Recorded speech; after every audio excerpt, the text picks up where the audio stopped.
I'm Tristan, and I'm running for City Councilor at Large in the great city of Peabody, Massachusetts.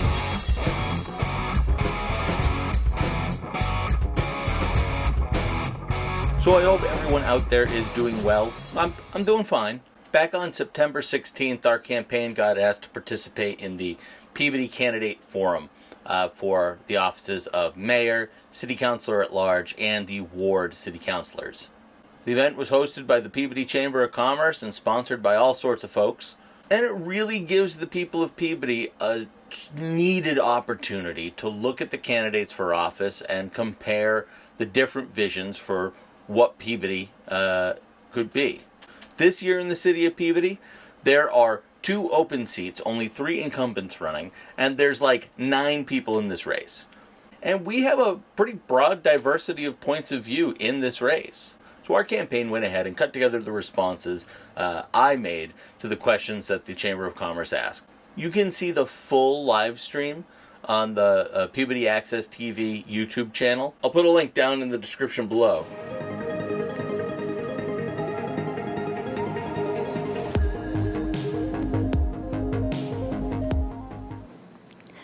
Good evening, and welcome to the 2025 Peabody Candidates Forum. I'm Deanne Healy, President of the Peabody Area Chamber of Commerce.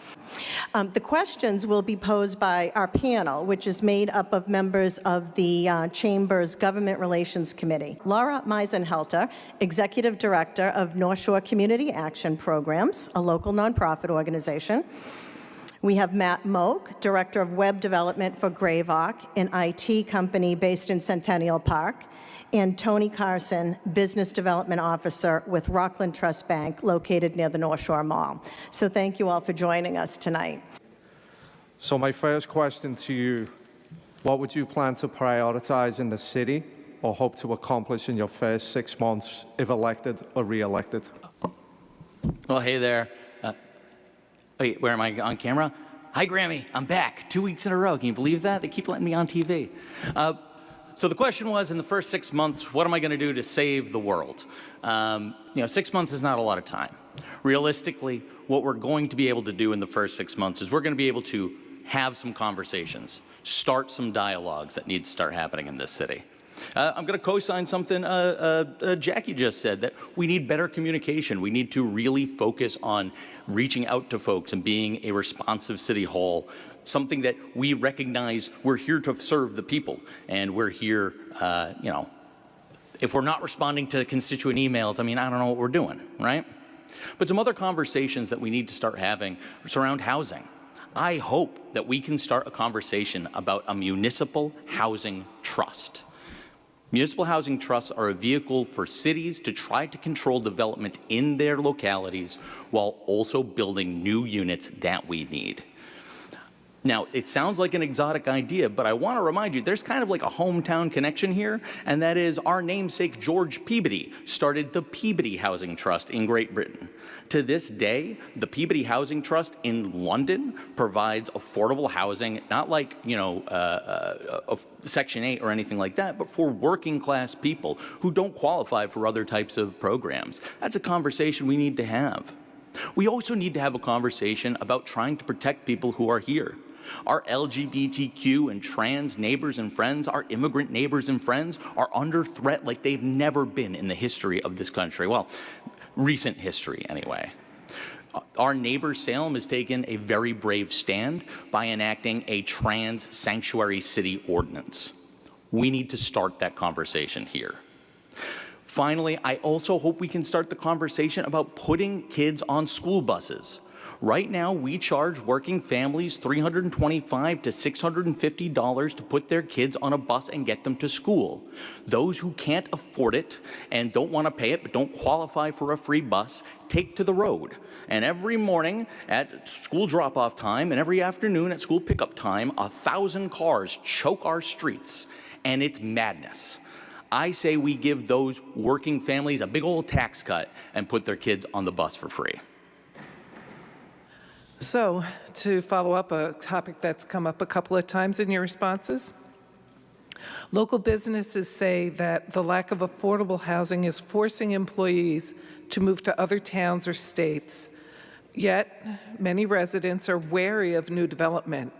What strategy would you support to expand moderately priced housing in Peabody without disrupting the character of our neighborhoods?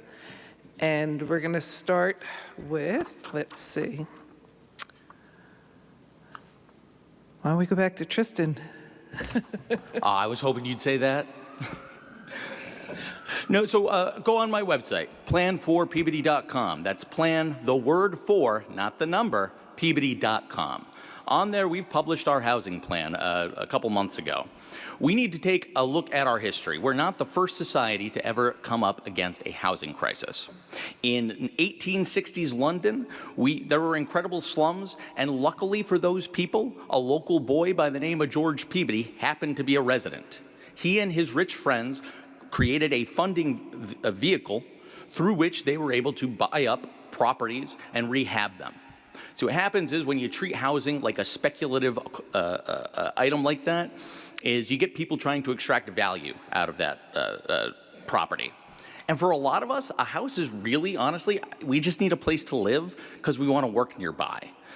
A municipal housing trust combined with something like a George Peabody Development District would allow the city to identify parcels, identify tracts of land that are prime for redevelopment, where the city, or rather the trust, and does not have to be filled with taxpayer money, by the way, there are lots of ways to fund these things, can rehab properties that need the help, create multifamily units where maybe there were single units before, while also zoning to protect the very neighborhoods that give Peabody its character. Look, I didn't grow up in Peabody. I come from a place called Freetown.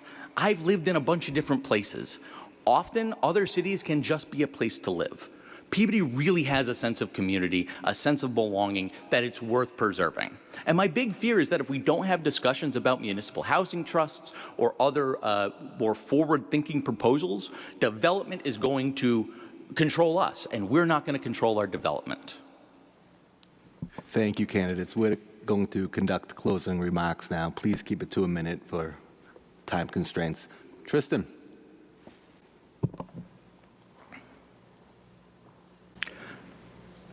So I have a stump speech and that sort of thing. I'm going to punt. You guys can go to my website, plan4peabody.com. There's a video on the website, tell you all about why I'm running. I just wanted to take this opportunity. It's been a rough couple weeks out there. And there's a lot of people, there's a lot of like high energy and a lot of high emotion. And I just want to say, like, this is what it's about right here. This is democracy, where people can come together with different points of view and have a discussion. And we can be opponents, but we're not enemies. We got to stop being enemies. I was at the International Festival this last weekend, and this really happened. A local Republican came over to the Democrat tent. I was hanging out in the Democrat tent. And you know what he said? Or she said? I don't want to give away an identity. He said, "I miss debating with you." And God, I miss it too. Somewhere along the lines, we lost the thread here. Let's get back to a place where we can have strong opinions. We can express them with the passion that they deserve. And we can stop treating each other as enemies, even though we might be opponents in the moment. But if you want to hear about the campaign, plan4peabody.com, go check it out there. Thank you all. So while I've done YouTube channels in the past, I'm not really used to being on the TV. But I wish we had more time to sit there and really get into the nitty-gritty of everybody's varying plans.